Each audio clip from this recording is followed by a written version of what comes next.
Makers, salam cerdas untuk siswa-siswi Indonesia. Assalamualaikum warahmatullahi wabarakatuh. Salam sejahtera untuk kita semua. Perkenalkan, nama saya Gladys Retno Maharani, SPD MPD. Biasanya saya dipanggil Teacher Eno. Kali ini kita akan membahas tentang peran lembaga penegak hukum dalam menjamin keadilan dan kedamaian. Kita lihat yang pertama. Lembaga penegak hukum yang pertama itu adalah peran Kepolisian Republik Indonesia atau yang lebih dikenal dengan Polri. Kewenangan dari Polri apa saja? Yang pertama, melakukan penangkapan, penahanan, penggeledahan, dan penyitaan. Kemudian melarang setiap orang meninggalkan atau memasuki tempat kejadian perkara untuk kepentingan penyidikan. Membawa dan menghadapkan orang kepada penyidik dalam rangka penyidikan, menyuruh berhenti orang yang dicurigai dan menanyakan serta memeriksa tanda pengenal diri.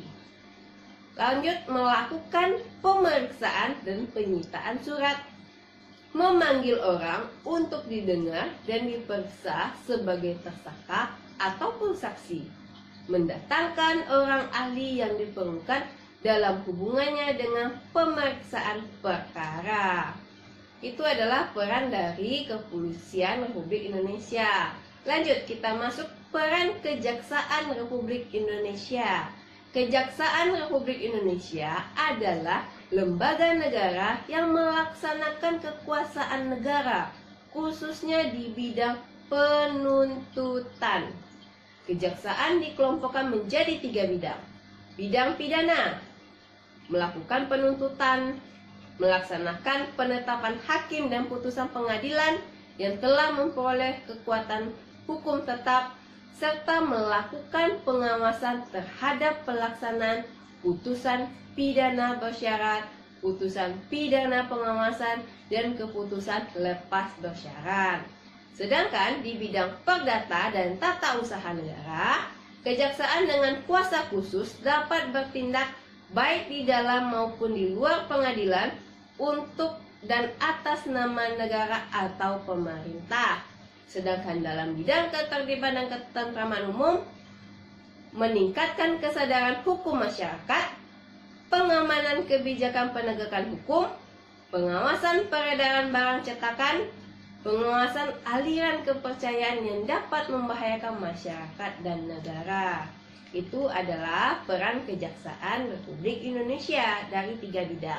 Kita masuk lagi peran hakim sebagai pelaksana kekuasaan kehakiman. Kekuasaan kehakiman, hakim berdasarkan jenis lembaga peradilannya dapat diklasifikasikan menjadi 3 kelompok. Yang pertama, hakim pada Mahkamah Agung yang disebut dengan Hakim Agung.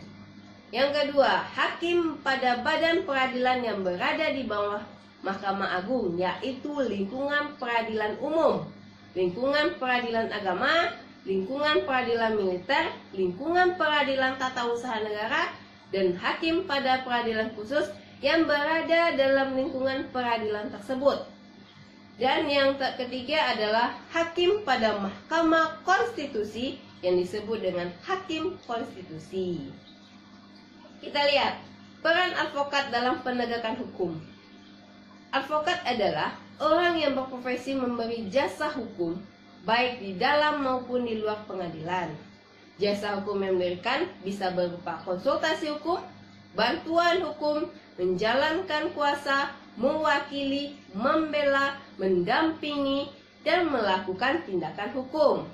Adapun tugas dari advokat secara khusus adalah membuat dan mengajukan gugatan, jawaban, tangkisan, sangkalan, memberi pembuktian, mendesak segera disidangkan atau diputuskannya perkara. Lanjut, lembaga yang terakhir adalah KPK atau Komisi Pemberantasan Korupsi. Apa saja tugas dari KPK ini? Kita lihat. Yang pertama, koordinasi dengan instansi yang berwenang melakukan pemberantasan tindak pidana korupsi. Kedua, supervisi terhadap instansi yang berwenang melakukan pemberantasan tindak pidana korupsi. Ketiga, melakukan penyelidikan, penyidikan, dan penuntutan terhadap tindak pidana korupsi, serta melakukan tindakan-tindakan pencegahan tindak pidana korupsi. Dan terakhir, melakukan monitor terhadap penyelenggaraan pemerintah negara. Oke, itu adalah peran dari lembaga negara dalam penegakan hukum. Cukup sekian saja materi kita hari ini. Apabila ada salah kata saya mohon maaf. Assalamualaikum warahmatullahi wabarakatuh.